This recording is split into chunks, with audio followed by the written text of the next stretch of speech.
Tessa's Art Table. We're drawing the Eiffel Tower. Fun fact, I just went to France a few weeks ago. The Eiffel Tower is kind of hard to draw, but kind of easy to draw.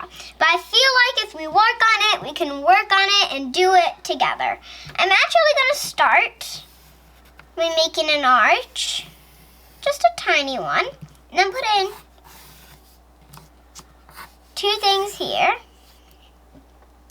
And then I'm going to go up, out, out, in. And then I'm going to go up one more. And one more over here. And then there's like another come together. And then that's where it gets wide.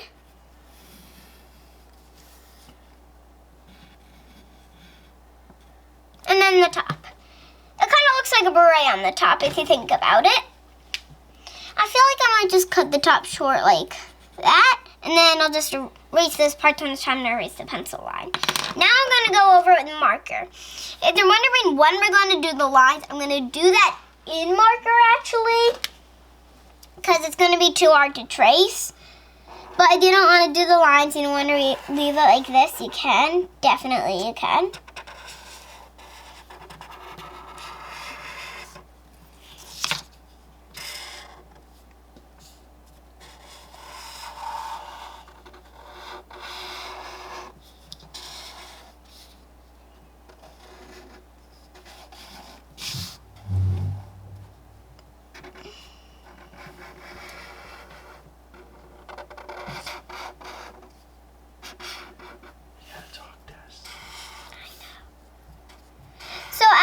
Done drawing this whole thing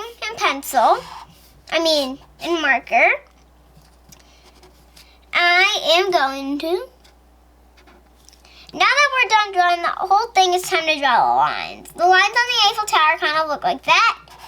They go like this, then down, then like that, then this, then down. It's kind of a hard pattern, but if you get the hang of it, you make a line, then you put this, you make a line, and then you put that. You can kind of get the hang of it.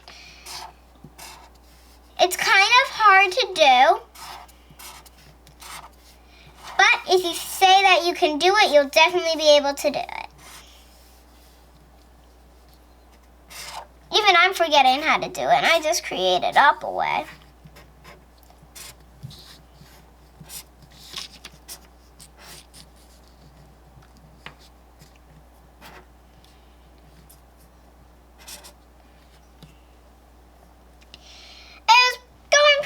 Here, and then it got wonky over here, which is okay.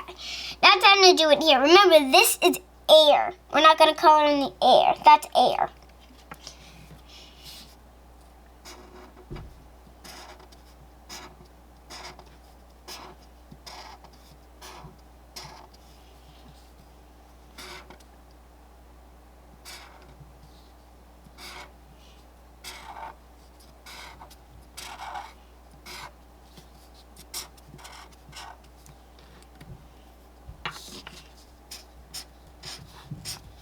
I'm just going to do a design like this. I didn't even do that for this one because it's like, I forgot to make the line here.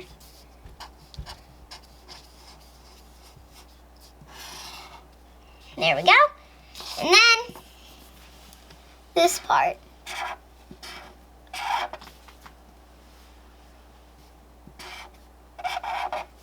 There we go.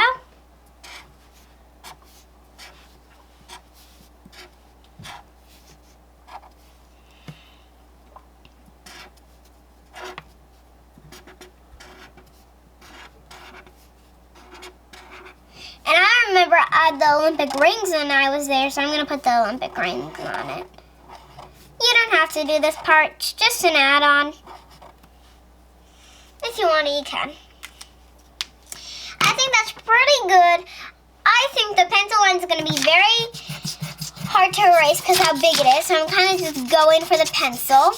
Please, you could kind of take better care of your paper. I'm just trying to go this quicker.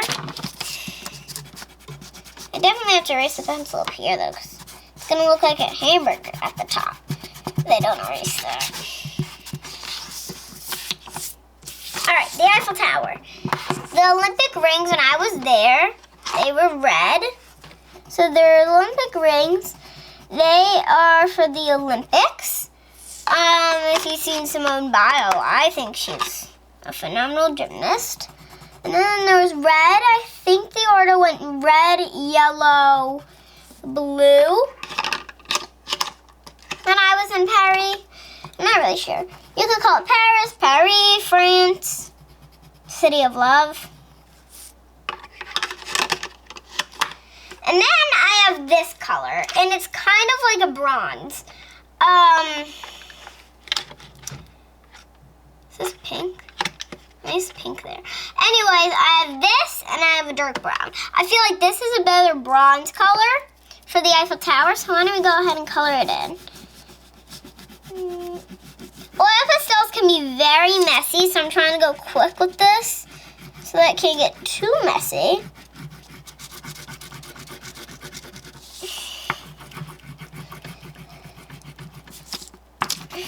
Oil pastels can be very messy on your hands, on paper.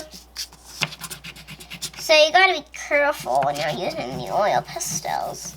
I actually think one of the ingredients on is oil because it says an oil pastel is what they're called. So I feel like an ingredient in them has to be oil. They kind of feel weird actually. If you write on yourself with them, they feel weird. Then when you're done doing that, you have a finished Eiffel Tower. But I'm going to draw the ground. And the ground is going to be a ground. I'm going to make the ground like this. The ground. That's the ground. That's only the ground. I'm going to take my green. This is what makes a grass effect. Shading it.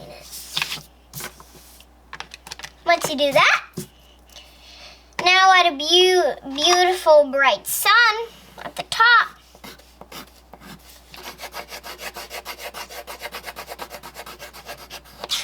Imagine if you were a person all the way a little down here and this Eiffel Tower staring right in front of you. And then why not draw a little person? Hooray! Go to the top of the Eiffel Tower. And there's elevators in the Eiffel Tower, and you can see them. And they're usually yellow or red, because I saw them. They're like a yellowish, creamy color. So I feel like I have that here. Like they're probably like about that color. And you can just see them. They go like that. They look like that. They don't look as big. And then there's usually a red one. And then there's a red one here. You actually have to take two separate parts of the Eiffel Tower, two separate things to get up to the top. Two separate elevators. You take an elevator up to the middle floor, and then you take one all the way up to the middle floor. Then you have to take another one to the top. And at the top, there's a little railing so that people don't fall, but you can't see it. Just wrote it in red, just because. I really have like no stickers or anything like related to the Eiffel Tower, except for my 2 Eiffel Tower sticker books, but they're upstairs. So, I feel like we just have to leave the background like this, and if you want the sky to be blue, take a little blue marker, or if you want to, just give like the sky a little highlight. Like just say that the sky's there without coloring the whole thing. The sky's there. And that's how you draw the Eiffel Tower. Thank you for watching. If you haven't subscribed, please subscribe. If you have, great for you. If you haven't, you have to. Thank you for watching Tessa's Art Table. Watch more of my videos and you'll see more incredible things of how to draw. And let me know what you want me to draw next. Bye.